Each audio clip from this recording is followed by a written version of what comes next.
akademik nggak? Ini asuransi. Ikatan akademik apa tahu nggak? Tahu. Oh itu masih Pak.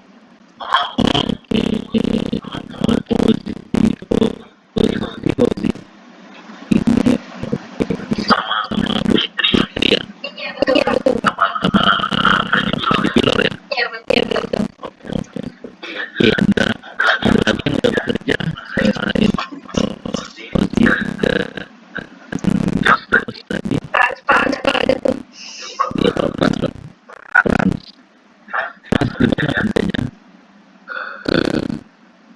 Dia sambil kerja rasanya dia pejabat kan. oh ya Iya, di mana dia kerja di kebetulan administrasi Pak. oke ya jadi lebihnya itu ya kerja transfer lebihnya belajar ya mahasiswa belajar ya saya kerja gitu Saya kerja Pak. ya di mana Pengangguran Pak. Belajar. patokan Namanya belajar Pak. kalau sudah ada yang bekerja terus dia asuransi maka akan mudah namanya pendistribusian teknologinya karena saya adalah dosen praktisi jadi pendekatannya agak praktis gitu waktu itu bukan saya tanya pada backgroundnya di apa pekerjaan dia dan saya akademisi gitu jadi saya juga alumni Akastri tahun 93 gitu ya selain juga itu ya praktisi asuransi. Nah, oke, jadi sebelum masuk kepada bisnis proses, underwriting dan claim di teknik, kita harus tahu dulu overview bisnis proses di industri perasuransian. Ya, kalau dulu sebelum 2014 itu istilahnya industri asuransi dan industri usaha penunjang usaha asuransi. Ya, jadi ada industri asuransi sendiri, ada industri penunjang usaha asuransi. Nah, sekarang dengan adanya Undang-Undang Nomor 40 2015 itu istilahnya berubah menjadi industri perasuransian. Karenanya undang-undangnya bukan undang-undang asuransi tapi undang-undang perasuransian. Sehingga semua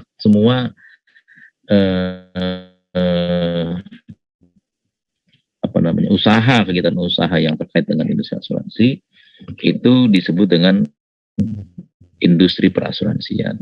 Asuransi, perusahaan reasuransi dan perusahaan dan penunjang. Ya. Penunjang itu adalah kayak broker, kepialangan, keagenan, termasuk support. Support itu nanti ada adjuster, ada surveyor. Ya. Oke, ini udah berapa semester ya? 2 Pak. 2 ya, 2 semester. Berarti ini semester ketiga. Kedua Pak ini. Oh, ini semester kedua. Oke, baru masuk banget ya. Baru mengenal asuransi lah ya. Oke. Dan materinya bisa ini nih. Oke, kita lanjut ya.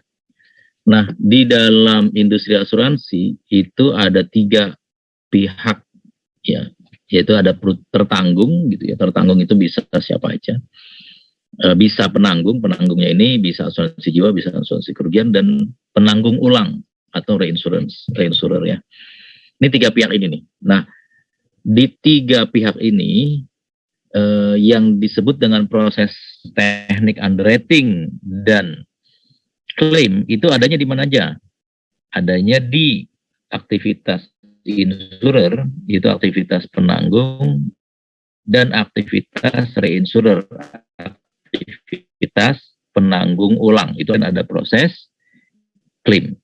Karena ada bisnis proses teknik underwriting dan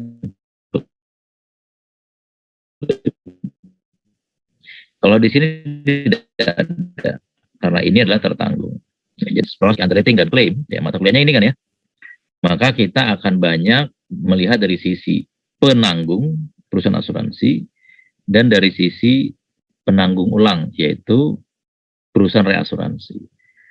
Nah, perusahaan reasuransi ini juga ada dua kategorinya. Yang pertama adalah yang disebut dengan professional reinsurance company.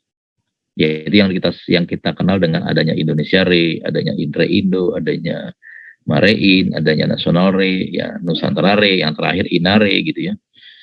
Dan yang kedua, dan dia bisa main di asuransi jiwa, di asuransi kerugian, di retrosesi, di inward global dan segala macam. Sementara kalau insurer penanggung itu hanya ada dua lisensinya, asuransi jiwa dan asuransi kerugian. Oke, ini pelaku industri asuransi. Jadi udah ada gambaran ya, bisnis proses, teknik underwriting dan teknik claim itu adanya di pelaku mana aja. Oke, jadi ilmu yang kalian pelajari itu akan bermanfaat ketika kalian kerja di perusahaan reasuransi maupun di perusahaan asuransi. Kemudian kita berlanjut kepada pelaku industri keagenan dan kepialangan asuransi. Jadi customer itu ada agenan, itu agen, ada broker reasuransi, ada broker direct atau broker asuransi. Nah, agen ini adalah ya bisa institusi, bisa perorangan, pada prinsipnya dia on behalf daripada perusahaan asuransi. Tapi dia bukan marketing perusahaan asuransi. Dia independently gitu ya, tapi dia punya kontrak dengan perusahaan asuransi. Oke. Nah, kemudian yang kedua adalah broker direct gitu. Jadi customer ini ada yang menggunakan jasa kepialangan, ya kepialangan untuk membantu dalam rangka menganalisa kebutuhan resiko, menganalisa resikonya dan kebutuhan proteksi asuransinya, kemudian memastikan produk-produknya yang cocok apa saja dan term and condition yang tepat itu seperti apa. Sekaligus memastikan perusahaan asuransi yang qualified itu yang apa aja. Ya, nah, kemudian ada lagi broker reasuransi, yaitu kalau broker direct ini dia on behalf-nya nasabah, bukan on behalf perusahaan asuransi dia on behalf-nya nasabah. Ada lagi broker reasuransi. Broker reasuransi ini membantu perusahaan asuransi ketika melakukan placement, komunikasi, koordinasi, arrangement treaty, arrangement reinsurance support ke pihak reasuransi. Baik reasuransi dalam negeri maupun reasuransi luar negeri. Baik itu regional di Singapura, Malaysia, Asia Pasifik, entah di Jepang, di Hong Kong gitu ya. Atau di worldwide, entah itu di market London, di Lloyd's maupun di Amerika. Dan di Eropa lainnya, entah Perancis, entah Jerman gitu ya. Nah, di manakah di dalam tiga support ini, kepialangan dan keagenan ini, yang ada teknik underwriting dan claim? Di mana nih kira-kira? Ada yang tahu?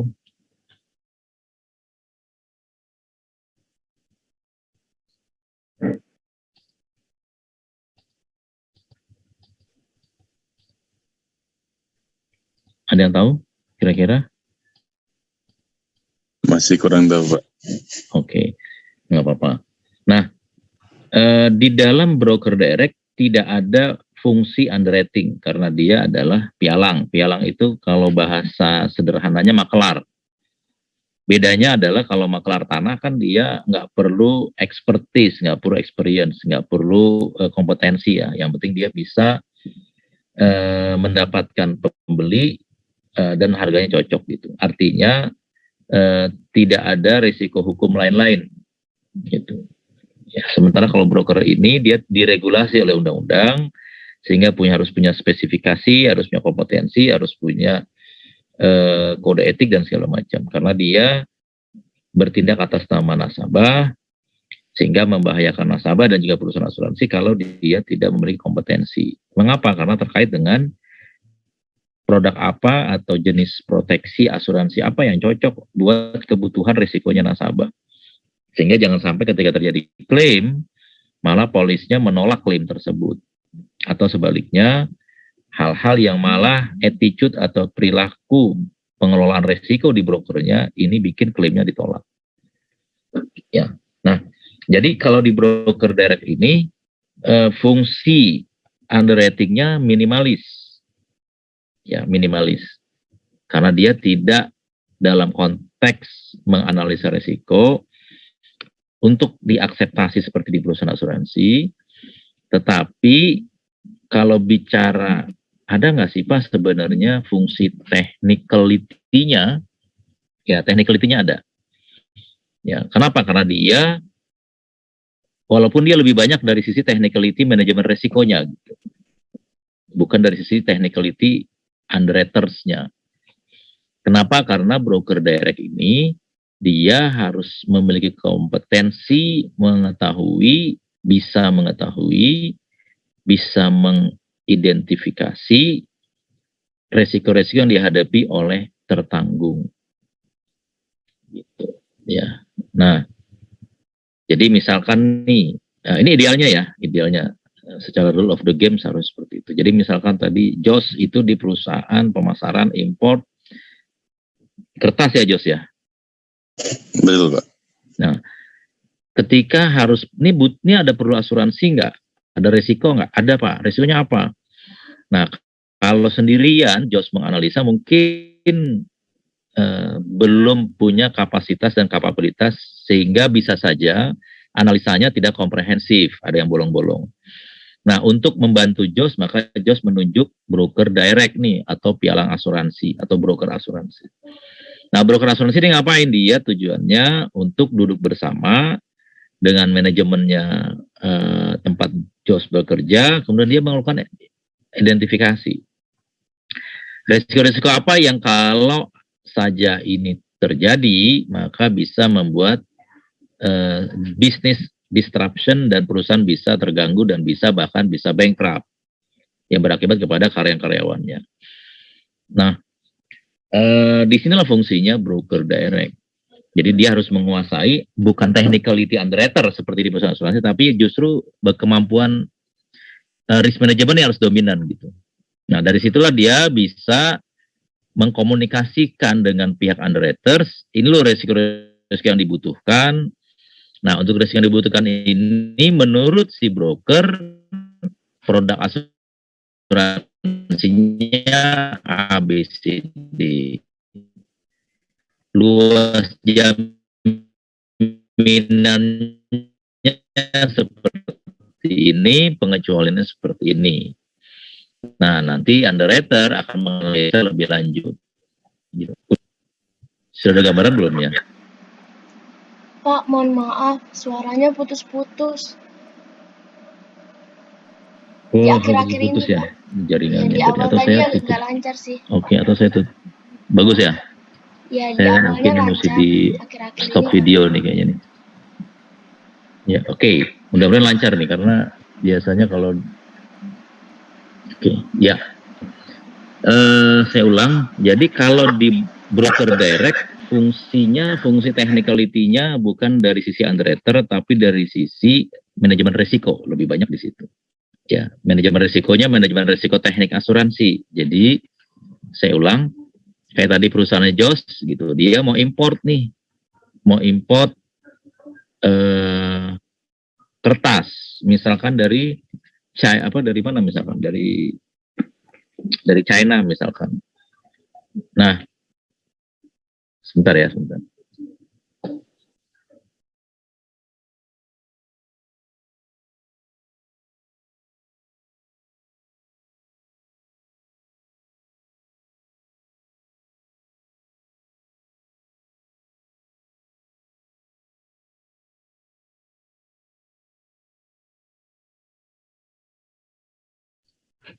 Ya, nah, jadi kayak tadi importnya bisa dari mana ya Jos ya?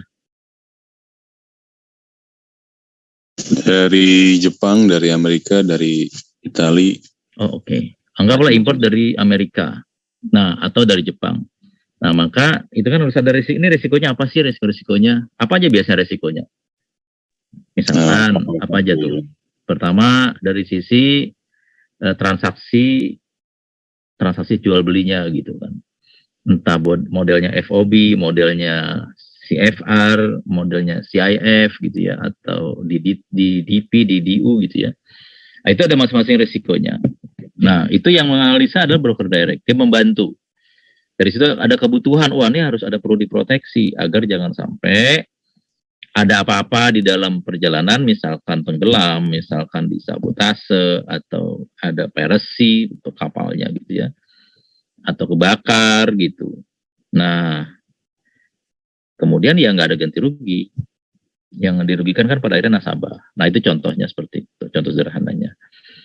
Nah, itulah broker direct menganalisa seperti itu. Kemudian sampai dia menyimpulkan, oh kebutuhannya perusahaan JOS ini adalah ABCD.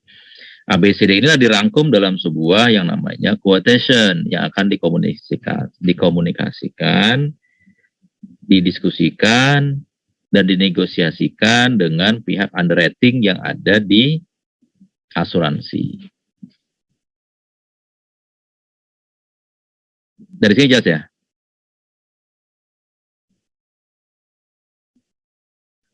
Halo? Jelas nggak? Jelas, Pak. Jelas ya? Oke. Nah,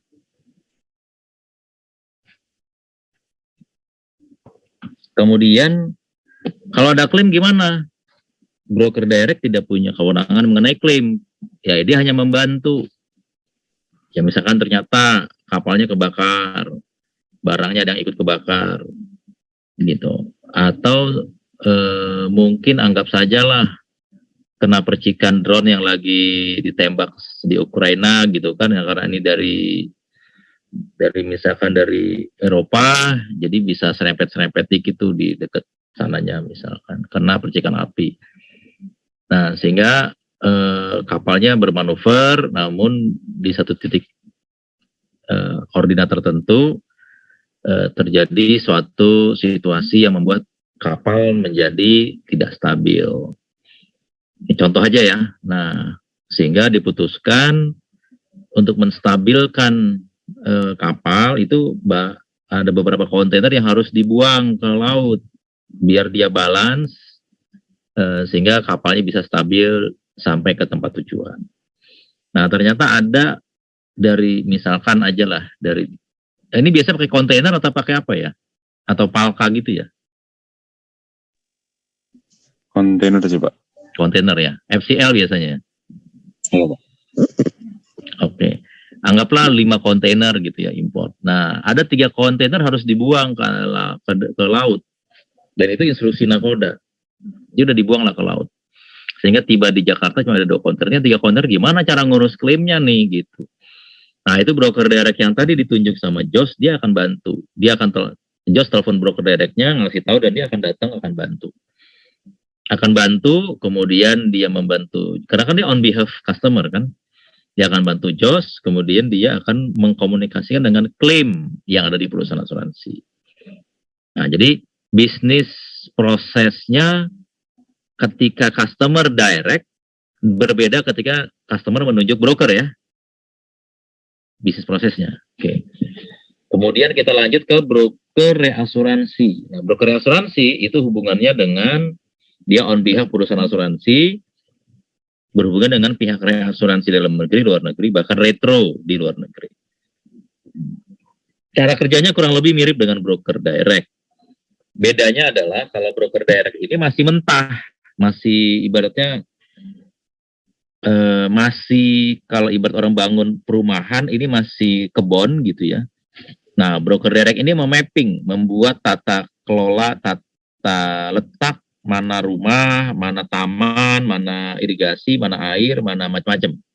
Pintu masuk, pintu keluar. Nah, kemudian setelah dia udah punya pola itu, dia diskusikan dengan pihak underwriters di perusahaan asuransi. Nah, asuransi tinggal mengakses hasil pekerjaannya broker aja. Dia nggak perlu mengakses seperti broker. Gitu, mesti turun ke kebun tadi. Kecuali si underwriter tidak percaya dengan hasil assessmentnya broker. Wah, ini kayak ngaco nih kok. Rumahnya segede-gede gini, jalannya kecil-kecil banget. Ini kan spek mobil aja sekian. Wah, ini bisa baret mulu nih mobilnya. Misalkan dalam konteks rumah tadi. Bisa aja underwritersnya, udah deh gue survei langsung deh ke kebunnya si customer tadi. Sehingga underwriter punya mapping sendiri lagi. Punya mapping versi underwriters. Bisa terjadi seperti itu. Nah, itu dalam proses teknik underwriting. Nah, setelah underwriters-nya itu sudah punya keputusan, oke, kalau saya terlepas daripada dia survei langsung sendiri, sehingga dia punya mapping risikonya yang versi sendiri, atau dia menggunakan versi mapping risikonya broker direct. Kemudian underwriter memberikan keputusan, misalkan di-accept produknya, misalkan anggap saja propertinya property all risk, kemudian diperluas dengan misalkan apa saja di sana ada earthquake, juga ada business interruption dengan limited limit misalkan saja. Diperluas dengan banjir sama kerusuhan dan huru-hara. Ya, okupasinya anggap saja misalkan itu residensial, misalkan gitu ya, perumahan. Oke. Nah, ketika terjadi klaim dalam konteks broker direct tadi udah clear, dia akan bantu. Sekarang broker re. Nah, broker re dia itu sudah matang dari underwriting asuransi. Nah, jadi lebih enak lagi nih broker re. Underwriternya adalah aktivitas underwriter dia itu adalah yang sudah matang dari perusahaan asuransi, dari underwriters di perusahaan asuransi. Jadi udah nggak perlu lagi A sampai Z yang dia kerjain, dia cuma tinggal mempelajari apa yang sudah dibuat oleh underwriters perusahaan asuransi, kemudian kalau dia perlu diskusi, dia akan diskusikan.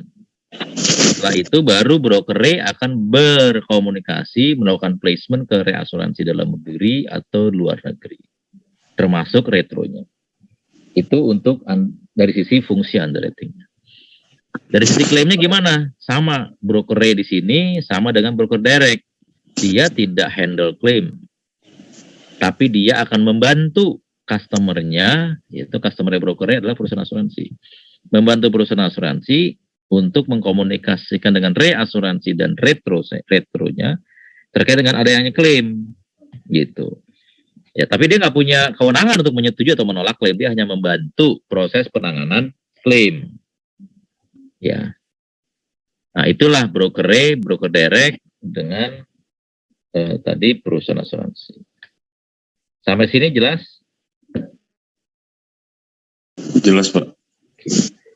Nah, di dalam pengertian customer secara common practice ya, secara kepraktisan di kita di lapangan sehari-hari, customer itu ada 4 nih. Jadi tergantung nih dengan siapa. Customer itu bisa end user.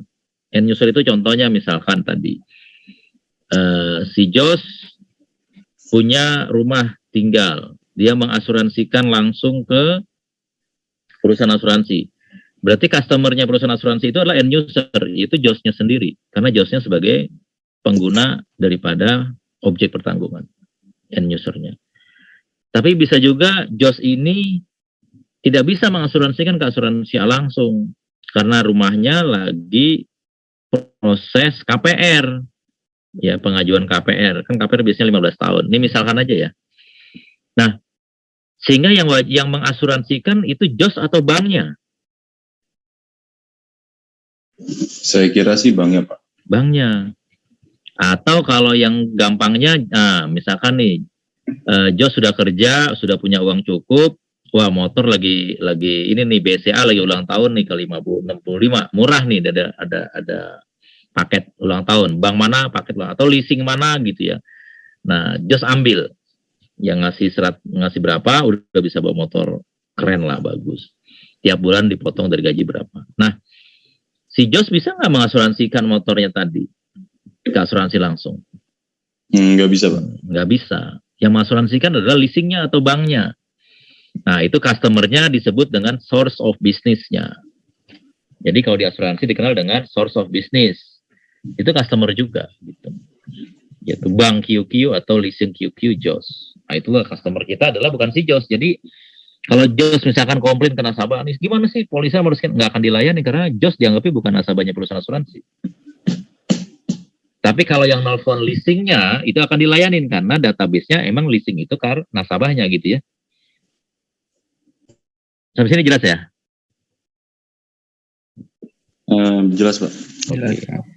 Nah, jadi makanya kenapa ya ini masalah sosialisasi asuransi. Itulah makanya kenapa beda sama bank kan. Kalau bank kan misalkan Jos nih punya tabungan di bank. Ketika misalkan mau ngambil uang ya ngambil aja, tinggal kasih surat kuasa ke adiknya misalkan atau ke saudaranya, kakaknya, abangnya. Terus kalau ke teller ya maksud saya. Tapi kalau ke ATM kan udah just tinggal kasih kartu ATM, kasih paspor, siapapun bisa ambil, bener nggak? Betul, Pak. Tanpa perlu diklarifikasi. Gitu. Tapi kalau di asuransi kan nggak bisa. Misalkan nih si A gitu ya, si A asuransi jiwa, si A-nya meninggal, kan nggak mungkin juga si A-nya datang ke perusahaan asuransi, gue mau klaim asuransi meninggal, gue udah meninggal, kan nggak bisa. Pada takut juga orang-orang yang kerja di asuransi kan, kalau yang mati yang datang kan repot, gitu. Nah, berarti yang datang siapa? Ahli warisnya kan. Nah, ketika ahli warisnya datang mau klaim asuransi, perusahaan asuransi apa yang dilakukan oleh perusahaan asuransi biasanya? Ini secara umum dulu ya, di mana-mana gitu. Apa yang dipastikan apa biasanya? Apa kira-kira? Nggak apa-apa, salah benar nggak apa. KTP atau Yang perlu dipastikan adalah ini customer saya bukan sini kan. Kalau bukan customer saya ngapain saya layanin kan gitu, benar nggak? benar Pak, harus ada Customer dulu, karena kan namanya juga customer service. Si service ini karena dia customer gue, bukan. Kalau bukan maaf Pak, Bapak bukan customer saya. Tetangga sebelah berarti Bapak asuransi tetangga sebelah, bukan ke saya kan gitu kan. Nah, untuk memastikan dia customer atau tidak, berarti kan mesti dipastikan dia ini end user atau dia source of business. Kalau dia end user, maka dia harus menunjukkan surat dia sebagai ahli waris. Gitu. Kalau dia tidak menunjukkan dia sebagai ahli waris, dia hanya menunjukkan, nih Pak KTP saya, nih kakak saya, nih fotonya nih Pak, saya sama almarhum nih, kakak beradik, ya nggak bisa asuransi menindaklanjuti. Karena belum terpenuhi kriteria customer-nya. Sampai sini jelas nggak? Jelas, Pak. Nah, masalahnya di Indonesia bisa ngamuk duluan orang kitanya gitu. Karena orang kitanya itu jarang sekali atau secara budaya ya belum terbiasa kayak di luar negeri. Kalau misalkan orang tuanya meninggal, ada warisan banyak, nggak berani proses. Kenapa? Karena ya kita tidak pernah kan ngurusin surat wasiat, ngurusin sampai pengadilan, ini ahli warisnya siapa saja, kan nggak terbiasa. Kalau ribut baru ke pengadilan gitu kan, kita biasa begitu. Culture-nya lain. Nah, itu jadi yang terjadi pas dia ngurus klaim asuransi, yang terjadi ribut di perusahaan asuransi. Nah, itu. Jadi itu dari sisi customer. Nanti kalau dalam proses teknik underwriting dan teknik klaim ada dua nanti. Yang kedua adalah memastikan dia ini penerima benefit bukan. Ya, kalau ternyata tadi nih ahli warisnya ngaku, nggak taunya ada 5, nanti gimana baginya gitu kan? Kalau nilai klaimnya 1 miliar, ada 5 orang, bagi-bagi nggak apa-apa. Kalau nilai klaimnya 10 jutaan, repot, ada 5 orang. Atau 2 juta, kan repot gitu. Nah, itu tuh contohnya. Oke, jadi definisi customer udah ada gambaran ya, di dalam secara praktis di industri asuransi. Yang ketiga, yang namanya customer adalah perusahaan asuransi itu sendiri, itu juga sebagai customer. Kapan? Ketika dia menunjuk broker, ketika dia berkomunikasi dengan reasuransi yang tadi ya, follow yang tadi ya, itu customer juga perusahaan asuransi. Jadi ketika perusahaan asuransi akan meminta klaim juga, jadi misalkan nih nasabah kayak tadi Jos klaim ke perusahaan asuransi, klaim motornya hilang misalkan aja, perusahaan asuransi juga akan klaim juga ke reasuransi. Reasuransi, ini nih nasabah gua si Jos nih klaim motornya hilang, gua mau bayar, lalu lu kapan bisa bayar gitu, klaim juga ke reasuransi. Nah, kemudian customer yang keempat siapa? Reasuransi. Ternyata reasuransi juga customer. Nah, jadi ketika tadi Jos klaim ke perusahaan asuransi A, motornya hilang, ini contoh aja ya, atau jangan Jos deh, misalkan Mr. X gitu, klaim mobilnya tabrak, mobilnya hilang, mobil yang harganya 1 miliar misalkan, kan gede bener, besar mahal. Nah, kemudian dia klaim nih ke perusahaan asuransi. Perusahaan asuransi akan klaim lagi ke reasuransi. Reasuransi, gue ada nasabah gue nih klaim 1 miliar. Nah, menurut gua bisa gue setujuin nih. Lu bisa nggak setujuin? Nah, itu nanti namanya proses teknik underwriting dan claimnya nanti. Nah, nanti reasuransi akan bilang, oke, gue setujuin. Tapi gue bayarnya 2 bulan lagi ya, karena kan ini baru datang. Asuransi mesti ngukur tuh waktunya gimana. Nah, terus ternyata reasuransi juga customer. Karena reasuransi punya retro asuransi lagi. Entah di luar negeri, umumnya di luar negeri. Nah, dia akan klaim lagi ke retronya. Retro, gue ada klaim nih. Dari siapa? Dari asuransi X. Asuransi X. Asuransi X diklaim oleh nasabahnya. Karena unit mobilnya hilang. Gue udah analisa, ini klaimnya bisa dibayar. Asuransi juga sama, gue sama. Lu gimana analisa lu? Ini data-datanya. Nah, retronya akan analisa lagi. Oke, saya setuju bayar. 2 bulan ya. Karena prosesnya kan lama kalau di luar negeri, nggak semudah yang di Indonesia. 2 bulan itu udah sampai duitnya di rekening asuransi. 2 bulan berikutnya sampai juga di asuransi, sampai juga di customer. Customernya bisa source of business ke leasingnya atau ke end usernya langsung kalau dia sudah lunas. Jadi customer di sini tidak dibatasi dan tidak terbatas kepada end user ya, bisa tergantung case-case-nya. Sampai sini jelas nggak?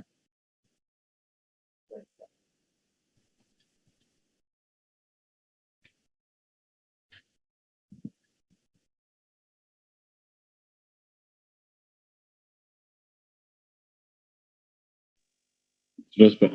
Ya jelas Pak. Jelas? Jelas Pak. Oke. Nah, kemudian ada keperantaraan. Nah, yang tadi ya. Keperantaraan itu secara common practice itu cuma ada 3, yaitu the broker direct atau broker asuransi, agen, dan broker reasuransi. Jadi kalau misalkan kalian ketemu, jadi kan mesti paham ini para pihak yang ada di sini. Ya, broker direct tadi sudah saya sampaikan di depan, agen juga udah, brokernya juga udah. Nah, sementara broker, ya namanya broker itu ada 2, ada broker direct sama broker reas. Jadi kalian juga mesti pastikan kalau ketemu brokernya ini broker apa, direct atau broker asuransi gitu ya, atau broker re gitu. Nah, kalau agen ya, secara praktis itu ada 2, ada agen individual, ada agen korporasi. Jadi perusahaan keagenan ya, atau individu agen ya. Jadi kalau kalian bertemu ya kalian mesti tanya tuh. Nah, sebelum kita masuk ke model bisnis, ada yang mau ditanyakan mengenai para pihak dulu?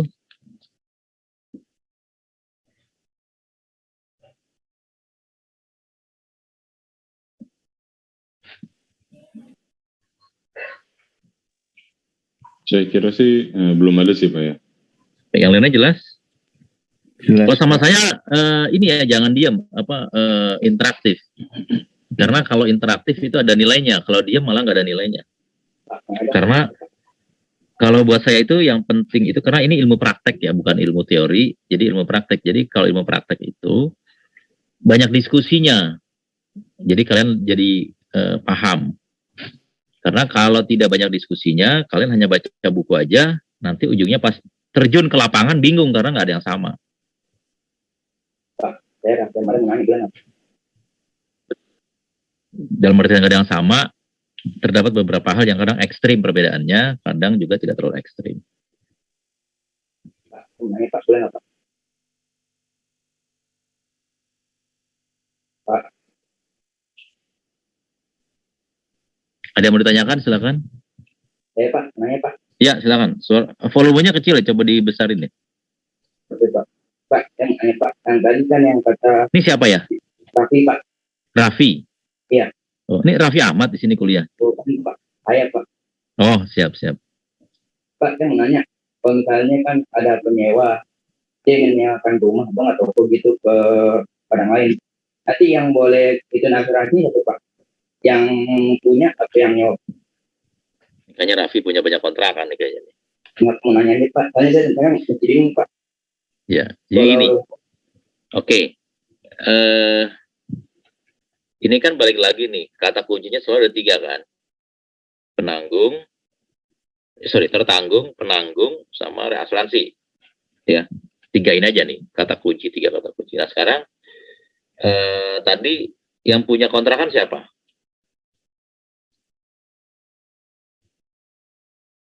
Halo? Ya Pak, Yang punya kontrakan siapa? nggak coba aja Pak. Iya, enggak, dalam case yang kamu tanyakan siapa? Ya misalnya gini Pak, saya kan dulu kan rumahnya kontrak Pak ya. Mm-mm. Nah, tapi dulu pernah Pak sempat ada di rumah saya tuh rumahnya kebakaran buat rumah saya Pak. Oke. Cuman saya nggak ini Pak, apa yang namanya, pengen tahu aja sih, kalau misalnya kan kita kan kontrak rumah, tandanya ya apa-apa dengan rumah itu yang berhak mengasuransi kan pemilik kontrak, yang kontraknya Pak. Ya, ya. Jadi untuk menjawab itu, yang pertama kamu harus tahu di industri asuransi cuma ada 3 pelakunya: tertanggung, penanggung, dengan reasuransi. Nah, berarti kan kita harus melihat rumah yang Raffi kontrak itu berarti anggaplah punyanya si Jos, gitu aja ya, biar gampang ya. Jadi Jos punya rumah dikontrak sama Raffi. Pertanyaannya, kalau ada kebakaran yang tanggung jawab siapa, gitu ya? Pak. Itu bukan pertanyaannya. Iya Pak. Oke. Nah, sekarang lihat di itunya. Yang pihak yang akan menghadapi resiko kalau rumahnya kebakaran itu Jos atau Raffi? Atau dua-duanya dirugikan? Tujuannya lah Pak. Kan Dua. yang punya juga rugi. Dua-duanya dirugikan kan? Iya. Jos dirugikan karena bangunan rumahnya jadi habis, hangus, rusak. Raffi dirugikan karena barang-barangnya punya barang-barang Raffi kan? Oke, berarti dua-duanya masuk kategori sebagai tertanggung. Nah, sekarang lihat nih customer. Nah, customernya bisa end user. Kalau end user itu siapa berarti? Punya itu kan, punya kontrakan itu Pak. Yang tinggal di kontrakan juga. End user itu penerima manfaatnya siapa? Penggunanya siapa? Saya Pak. Nah, Raffi, end usernya Raffi. Masuk nggak kategori customer? Masuk. Nah, ya pertanyaan kedua, si Jos masuknya di mana? Yang kedua Pak, source of business. Source of business. Iya. Tadi yang punya nih, gitu kan? Iya. Masuk juga sebagai customer. Artinya, kalian berdua itu bisa mengasuransikan. Nah, namun kan nggak mungkin dua-duanya mengasuransikan objek yang sama. Ya kan? Nah, jadi ada 2 pendekatannya. Pendekatan pertama adalah harus jelas kontrak sewanya. Di kontrak itu mesti jelas siapa yang bertanggung jawab untuk mengasuransikan bangunannya. Kan punyanya si Jos kan bangunannya kan, bangunan kos-kosannya. Dan siapa yang wajib mengasuransikan isi-isi barangnya, itu kan punyanya si Raffi kan. Nah, di dalam kontrak itu diperjelas siapa yang bertanggung jawab. Itu yang pertama. Yang kedua, kalau tidak diatur di dalam kontrak, lihat kebiasaannya. Ya, tiap daerah beda-beda.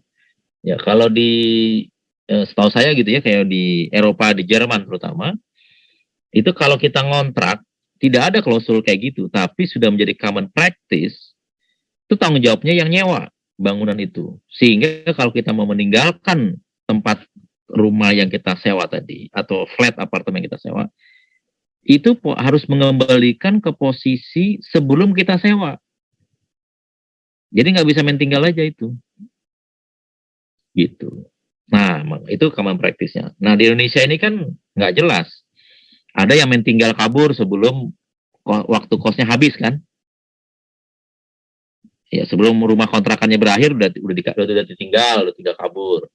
Atau ada tunggakan pemakaian internet, pemakaian telepon. Ya, tahu ada yang atap rumahnya bolong. Contohnya loh ya, di diri kita kan nggak jelas. Nah, karena budayanya berbeda, karena memang karakternya berbeda, makanya mesti ada perjanjian. Pak, nggak ada perjanjiannya. Kalau nggak ada perjanjiannya, kalau tidak ada perjanjian, apa yang mesti dilakukan? Yang mesti dilakukan adalah si Jos selaku source of business pemilik bangunan, Jos asuransikan saja bangunannya saja tapi ya, tidak perlu dengan isinya. Jadi Jos mengasuransikan bangunannya ke perusahaan asuransi A misalkan, nggak apa-apa. Kemudian si Raffi mengasuransikan isi bangunannya yang diperluas dengan uang sewanya ke perusahaan asuransi. Nggak apa-apa, langsung sendiri-sendiri. Dan nanti Raffi sampaikan ke asuransinya bahwa saya tinggal di tempat kos, yang punya bukan saya. Yang saya punya kepentingan adalah isinya dan uang sewanya. Gitu. Sampai sini jelas nggak? Pak. Ya. Nanya lagi Pak, kalau misalnya seandainya kan yang ngontrak ini kan asuransi ini tanpa pengetahuan pemiliknya, bisa nggak sih Pak? Boleh nggak Pak? Gimana? Kan misalnya pemilik kontrak yang ngontrak ini dia mengasuransikan rumah kontrakannya tanpa pengetahuan yang punya rumahnya Pak, boleh nggak Pak? Ya bisa-bisa aja. Di Indonesia apa sih yang nggak bisa? Ya kan, di Indonesia ini apa aja bisa. Orang dari 3 tahun lalu menghilang pun nggak ketemu bisa. Ketika harga naik itu barang lengkap semua, banyak. Di Indonesia apa aja bisa. Tapi kita harus yang benar, ya, yang benar yang kita terapkan. Kalau yang benar itu nggak bisa. Kenapa nggak bisa? Udah belajar prinsip asuransi belum?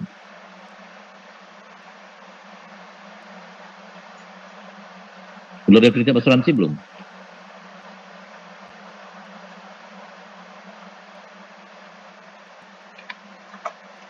Halo? Ya Pak. Udah belajar prinsip asuransi? Udah sih Pak, cuman kalau yang sewa menyandu belum Pak, jadi masih kurang jelas sih Pak. Kurang jelas ya? Nah, jadi salah satu prinsip asuransi itu kan harus adanya insurable interest. Nah, sekarang kalau Raffi mengasuransikan bangunan kontrakan itu insurable interestnya ada nggak di situ? Ada Pak, kan karena kita tinggal sana. Iya, tapi kan Raffi emang punya ada insurable interest atas bangunannya, nggak ada. Insurable interestnya Raffi bukan kepada bangunannya, tapi uang sewa sama isi yang punya Raffi, peralatan kontrakan yang punya Raffi sendiri. Itu insurable-nya Raffi, insurable interestnya. Kalau bangunannya itu nggak, sampai kapanpun Raffi nggak punya insurable interest, kecuali Raffi jadi istrinya yang punya, suaminya yang punya kontrakan, itu jadi punya insurable interest. Atau jadi anaknya yang punya kontrakan, jadi punya insurable interest. Jadi sampai kapanpun bangunan kontrakannya tetap masih punya si Jos. Nggak akan pernah bisa, kecuali diperjualbelikan. Sampai jelas? Jelas Pak. Ya, jadi yang Raffi punya insurable interestnya hanya 2. Pertama, uang sewa. Ya, jadi kalau bangunan kebakar, emang Raffi stres? Enggak lah, yang dia stresnya kan uang sewanya. Gue mau nyewa kemana lagi nih, duit udah habis lagi. Bener nggak? Ya Pak, bener Pak. Raffi mah nggak peduli, itu bangunannya rubuh emang gue pikirin bukan punya gue. Tapi uang sewa gue nih, gue mau nyewa ke kontrakan sebelah kagak bisa, itu udah dikembaliin sama si Jos kan gitu kan. Nah, jadi itu insurable interestnya Raffi hanya di uang sewa, bukan di bangunan. Jadi salah itu paling. Yang kedua, insurable interestnya Raffi di mana? Di peralatan kos, kayak kasur, meja, laptop segala macam. Nah itu Raffi boleh asuransikan. Jadi untuk bangunannya mengasuransikan siapa? Hanya Jos yang bisa, karena dia yang punya.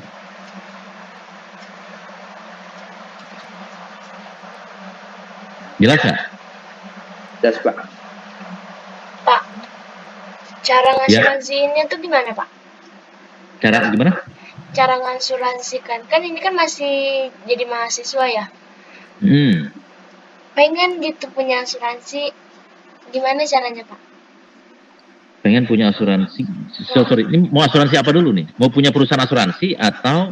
Enggak, pengen punya asuransi kayak yang tadi, apa namanya, biar nggak pusing kalau misalnya Oke. Mau beli produk asuransi maksudnya. Ya, maksudnya itu. Oke. Nggak, kalau mau punya perusahaan asuransi nggak apa-apa juga. Dari sekarang kan masih muda kan, nggak apa-apa, mimpiin. Wah, 20 tahun saya jadi punya perusahaan asuransi nih Pak. Ya, bagus itu. Tapi gitu. Kalau zaman sekarang asuransi nggak dipercaya Pak. Tergantung. Kalau kamu bawa Astra, ya orang percaya. Kalau bawa asuransi yang nggak jelas, ya nggak percaya orang. Balik lagi kepada bagaimana reputasi. Ya, kamu bawa nama AIG, orang percaya. Allianz, orang percaya. Gitu. Yang nggak percaya kan cuma di media sosial, yang rame-rame kan. Iya. Gitu. Di lapangan orang percaya. Prudensial ya Pak ya, bohong. Ya itu kan hanya di media sosial, karena pada data statistiknya secara global Prudential itu 5 besar di dunia. Iya, padahal udah dipercaya banyak orang. Iya, jadi susahnya kan di kita ini antara yang benar dengan yang keliru itu nggak jelas. Gitu. Jadi mesti diklarifikasi. Nah Pak, itu kan perusahaannya bermasalah. Yang kalau udah terlanjur beli asuransi itu gimana Pak uangnya Pak? Gini, balik lagi, itu pertanyaan bagus. Itu nanti sebenarnya case-case di dalam proses bisnis proses ini sebenarnya. Pertanyaan sekarang gini, kayak tadi nih misal, anggap saja kasusnya misalkan nih kebakaran yang tadi ya. Iya. Ya. Itu yang galak biasanya Josnya atau Raffinya? Raffinya lah Pak. Raffinya, terus Raffinya ngamuk-ngamuk ke perusahaan asuransi. Pertanyaannya, perusahaan asuransi ngelayanin Raffi nggak? Enggak lah Pak, kalau misalnya dia nggak beli produk asuransi. Ya kalaupun dia beli, dilayanin nggak? Dilayanin lah Pak, kan customernya. Nah, jadi dilayani atau tidak dilayani tergantung dia customernya atau bukan.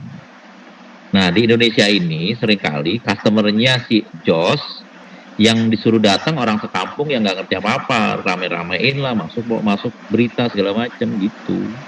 Iya. Itu yang terjadi sebenarnya. Kalau Raffi yang datang, Raffi bilang, Pak, saya nasabahnya customer Bapak nih untuk bangunan kontrakan. Dilayani nggak? Tetap enggak lah Pak. Tetap enggak, karena Raffi tidak terdaftar sebagai customer untuk bangunan kontrakan. Yang mesti datang siapa? Kalau datangnya Jos, dilayani nggak? Nah, tapi kan Raffi ngamuk-ngamuk Pak di situ. Ngamuk lah Pak. Ngamuk-ngamuk. Padahal harusnya Raffi ngomongnya, Pak, saya ini customernya perusahaan Bapak untuk uang sewa kontrakan dan untuk isi kontrakan. Dilayani nggak kalau gitu? Dilayani nggak sama? Dilayanin karena memang Raffi kan mengasuransikannya hanya uang sewa dan perabotan kosnya kan. Iya Pak. Ya kan customer service kan nggak spesial kan, kita mesti ngasih tahu, Bu, saya nasabah Ibu lu. Namanya siapa Pak? Ini. Nah, saya mau klaim nih asuransi saya nih, bangunan saya nih, rumah tinggal saya nih kebakaran. Ya dicuekin lah. Udah nunggu 3 jam ngantri, udah 3 jam, apa? Bapak nggak terdaftar di sini, ngamuk-ngamuk lah. Saya punya polisnya nih Bu, gini. Ya Bapak tunggu dulu sebentar di sebelah sana ya Pak, ini udah antrian banyak. Ya udah emosi lah si Raffi. Yang salah siapa? Bukan customer service, si Raffinya kan? Iya. Nah itu yang terjadi di Indonesia. Salah satunya, kebayang ya? Kebayang Pak. Kenapa? Karena kebiasaannya kan kita ini kebiasaan di bank. Kalau di bank, gue punya kartu kok, ya gue berhak dong komplain gitu kan. Kartu tabungan maksudnya, atau kartu ATM, kan kita berhak komplain. Ya nggak mau salah ya Pak ya. Nggak masalah, tapi kalau di asuransi kan, maaf Pak, itu buku asuransinya atau polisnya buat bangunan doang, atau Bapak buat uang sewa doang, kan beda-beda di asuransi kan. Iya. Nah itu yang mesti, jadi nggak mesti punya polis itu langsung menganggap sebagai customernya perusahaan, itu belum tentu. Ketika mau melakukan klaim mesti ngomong, nih saya nasabahnya yang mana gitu. Ngerti ya, jelas ya? Ngerti Pak. Nah itu jadi Prudential itu kasusnya diantaranya itu. Gitu. Jadi yang saya nasabah Prudential Pak, iya nasabah Ibu tuh nasabah atas apanya? Atas jiwa, iya. Kalau atas jiwa, kalau Ibu belum meninggal ya nggak akan dibayar dong. Iya. Sampai berakhirnya, kalau sampai periode asuransi Ibu masih sehat, ya polisnya misalkan dikembalikan 80%, ya dikembalikan 80%. Nanti pas periode polisnya berakhir, kalau Ibu sekarang minta balik ya nggak bisa dong. Oh iya. Atau ibu mesti mati dulu baru nanti yang datang bukan ibu, kita juga kabur kalau ibu yang datang. Udah mayat datang ke kantor juga kabur orang. Yang datang ahli warisnya. Oh, jadi kalau misalnya dia masih hidup, Pak, ada jangka waktunya gitu, Pak ya? Iya kan, misalkan asuransi kematian. Misalkan nih, tadi siapa namanya? Anesia, Pak. Anissa. Misalkan Anissa, Pak, saya mau asuransi untuk asuransi pensiun. Kamu udah kerja belum? Belum, ya nggak bisa. Kerja dulu. Pak, saya mau asuransi kematian aja. Oh, kalau kematian boleh. Karena kan kamu punya insurable interest Iya, atas jiwa kamu kan. iya, Kalau pensiun belum punya insurable interest karena kamu belum kerja. iya. Nah, oke, kamu mau asuransi kematian. Nah, kamu dihitung-hitung tingkat kematian angkatan kamu lahir tahun berapa? 2003, Pak. 2003. Nah, kelahiran tahun 2000 sampai 2002 sampai 2005 itu tingkat lifetime hidupnya itu sampai 77. Berarti diproyeksikan kamu akan meninggalnya itu antara 80 sampai 90 tahun. Jadi kalau sekarang usianya berapa? Usianya 19 tahun. Nah, 19 tahun. Berarti kalau ambil 80 berarti berapa tahun tuh? 61 tahun ke depan kan? Iya, Nah, jadi kalau kamu udah beli asuransi untuk kematian diri kamu, itu kan berarti periodenya sampai 61 tahun. iya. Nah, terus tiba-tiba kamu klaim nih baru 2 tahun klaim gitu. Pak, saya mau ngambil asuransi, ya nggak bisa lah. Loh, kamu belum mati atau periodenya belum berakhir kan? Oh, jadi tunggu mati dulu. Iya, dan kalau kapun misalkan tertanggungnya mati, jangan kamu juga yang datang ke perusahaan asuransi, pada kabur itu semua. Iya, Pak. Jelas nggak? Yang Jelas, datang Pak. jangan kamu lah, pada kabur semua itu. Nggak boleh nanya juga itu udah. Terus kalau misalnya yang kayak mahasiswa begini, Pak, mau beli produk asuransi bagusnya di mana, Pak? Kayak misalnya Nah, kan jadi saya mau beli produk asuransi, saya bilang sama orang tua, kalau pakai asuransi itu enak, ada ininya gitu diliterasiin kan, Pak. Tapi orang tua ya, nggak percaya, mau diem-diem gitu bikin. ya memang ya plus minus ya. Gini, ini kalian ini orang tuanya orang asuransi nggak, kerja di perusahaan asuransi nggak? Enggak. Enggak ya, karena ada beberapa orangnya kerja di perusahaan asuransi. Beberapa ya wali murid ya. Karena beberapa kali ketika offline sih, taunya pas offline, pas saya selesai ngajar keluar mau pulang gitu kan ketemu. Saya nggak tahu itu bapaknya mahasiswa. Gitu. Bro, mana lu? Lu ngapain di sini? Saya bilang, jemput anak gua. Lu ngapain? Gua ngajar gitu kan. Gua pulang deh. Tuh anak lu yang mana? Nah, mahasiswanya datang. Oh, ini anak gua nih. Oh, ya udah gitu. Nah, jadi banyak juga mahasiswa di SMA itu bapaknya atau keluarganya, entah omnya, entah tantenya, entah kakeknya, entah bapaknya itu orang asuransi. Nah, maksud saya kalau ada keluarga asuransi, ya silakan tanya ke keluarganya aja. Enggak ada, Tuh. Pak, jauh dari asuransi semua. Ini di kelas ini nggak ada. Nggak ada. Di kelas ini Nggak tahu deh. Omnya Farah, Pak. Ada Pak. ada berapa orang yang keluarga asuransi? Saya Ada 10% apa dari 22 26 ya? kurang tahu deh Pak. Jumlahnya ya. Ya, jadi ya memang mesti, jadi gini, kalau di negara-negara yang sudah maju literasinya, orang tua itu kan nggak pernah dengar kan ya, di Amerika, di London itu berebut harta peninggalan gitu, sampai bocok-bocokan sampai pengadilan, nggak pernah dengar kan beritanya gitu. Nah, karena mereka itu sudah mewariskannya itu bukan harta benda, yang diwariskan itu ilmu pengetahuan sama asuransi. Iya. Jadi misalkan nih anaknya, oke nih saya biayain sampai S1 ya, udah. Itu bekal warisannya orang tua. Nah, diharapkan dengan ilmu pengetahuan sampai sarjana, anaknya bisa mandiri gitu. Apapun lah, dia bisa mandiri, bisa kerja dengan uang sendiri, bisa hidup dengan uang sendiri. Jadi nggak ngandelin warisan orang tua. Jadi nggak perlu ada keributan keluarga gitu kalau bapaknya meninggal. Yang kedua apa? Biasanya orang tua mewariskan asuransi. Nah, asuransi buat anaknya gitu. Jadi kalau misalnya bapaknya, biasanya bapaknya bikin asuransi kematian. Nah, asuransi kematian nilainya cukup besar. Nah, dari situ dia akan bagi sekian persen buat anak pertama, sekian persen buat anak kedua, sekian persen buat istrinya, sekian persen buat lembaga sosial, lembaga amal, biasa begitu. Gitu. Atau dia bikin lagi asuransi travel. Karena dia bapaknya mungkin sering dinas keluar kota, keluar negeri gitu, dia bikin travel. Jadi ada asuransi kematian, asuransi jiwa, ada asuransi travel. Di asuransi travel kan mengcover kematian juga. Ya, diambil nilainya yang besar, nah, dia bagi. Nanti ahli warisnya si A, anaknya nomor 1 berapa, anak kedua, anak ketiga, terus istrinya dan amal sosial. Udah itu aja. Jadi ketika dia meninggal, yaudah nggak usah ribut-ribut. Nanti perusahaan asuransi yang datang ke ahli waris.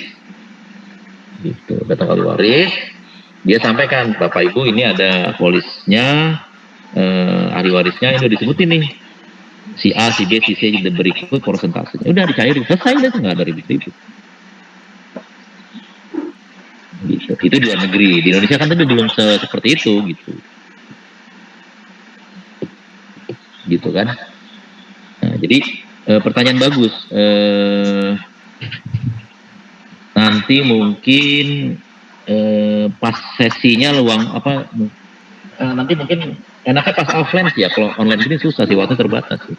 Betul. Ya, terbatas. Apalagi ini mata kuliahnya asuransi ini mata kuliah praktek, jadi agak ya nanti kalian merasakan lah ketika udah masuk praktek itu agak ribet. Saya sebagai pengajar juga bingung meneranginnya karena beda ketika online dengan offline. Oke, kita lanjut dulu ya yang ini ya. Tapi ini udah jelas ya, end user sama software bisnis sudah ada gambaran ya. Sudah, Pak. Nah, intermediary ini direct broker, agen. Nah, ini nggak susah lah, mudah. Nah, kita lanjut nih ke sini nih, ini bisnis modelnya dulu nih. Ini sebelum masuk ke bisnis model ada mau ditanyakan nggak?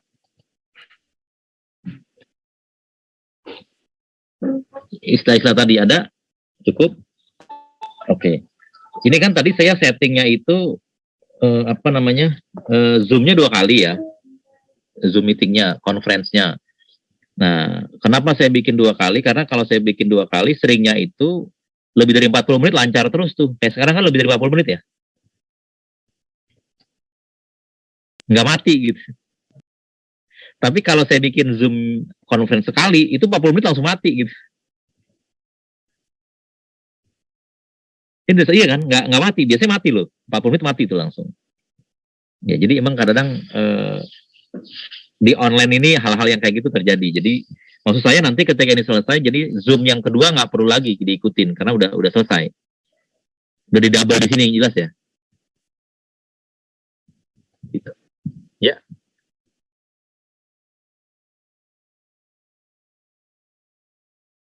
Iya, betul. Nah. Nanti bagus tuh, pertanyaan bagus. Jadi seringkali kalau dosen yang nggak diingatkan lupa juga karena biasanya kan 40 menit mati ya, otomatis tuh conference Zoom. Nah ini ternyata udah hampir 1 jam nggak mati-mati. Nah itu tolong diingetin, nggak apa-apa. Tadi 10.30 ada mata kuliah lain kan? Iya, Pak. Berarti nanti 10.20 kasih tahu saya karena kan kita mesti absen, mesti ini. Karena kan 10.30 kalian udah mesti masuk di kelas beda. Tinggal 5 menit lagi. Ya, 5 menit lagi ingetin saya ya. Oke, jadi kita masuk ke bisnis model. Bisnis model itu ada 5. Ini bisnis model yang pertama, bisnis model yang kedua, ini yang ketiga, keempat, ada 4 bisnis model. Kelima, benar. Ya. Nah, ini nanti akan menentukan bagaimana bisnis proses teknik underwriting dengan klaim, cara kerjanya. Ya. Oke, kita masuk bisnis model pertama dulu. Itu customer pakainya broker direct ya. Insurance, broker, reinsurance. Nah, sekarang pertanyaan customer ini siapa di sini nih?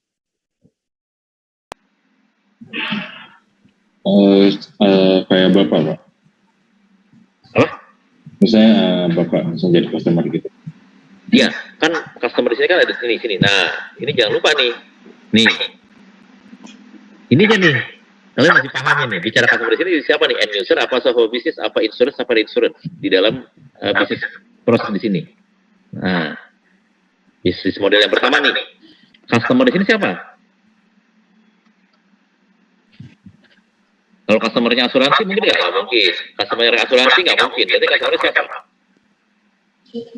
Bisa end user, bisa source of Bisnis. Ya. Jelas ya? Jelas, Pak. Nah, sekarang pertanyaannya, kalau dia akan nunjuk broker direct. Nah, broker direct ini apa nih? Fungsinya apa broker direct? Lihat di sini. Broker direct itu adalah intermediary kan? Intermediary nih. Berarti dia sifatnya hanya menjembatani yang tadi kebutuhan resikonya customer dengan proteksi asuransi yang cocok kan? Itu fungsinya broker ini kan? Iya, Pak. Nah, jadi si broker ini bertindak atas nama asuransi atau atas nama customer?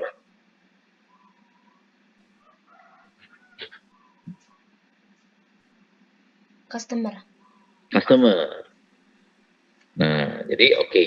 Kemudian nanti customer menuju broker directnya akhirnya kerja sama customer. Tadi yang mengidentifikasi kebutuhan resikonya dan kebutuhan proteksinya.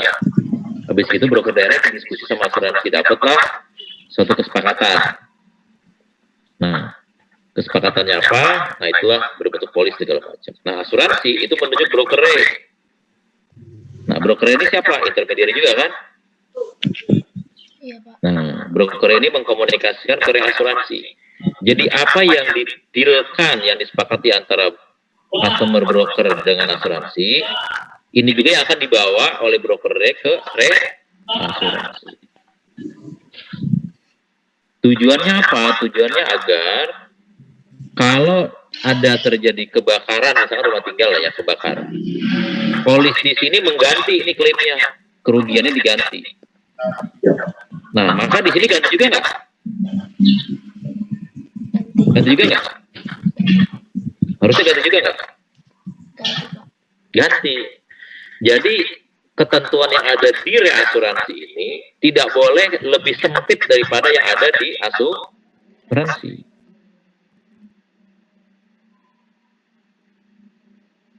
Jelas nggak sampai sini? Sedikit jelas. Sedikit jelas ya. Oke, kalau nggak jelas, akhirnya repot nih. Kalau online repotnya gini, udah habis gini. Terus nanti minggu depannya materi baru lagi ya. Ini materi yang pertama belum mudeng, repot nih. Atau mau materi pertama dulu ya, minggu kedua ya.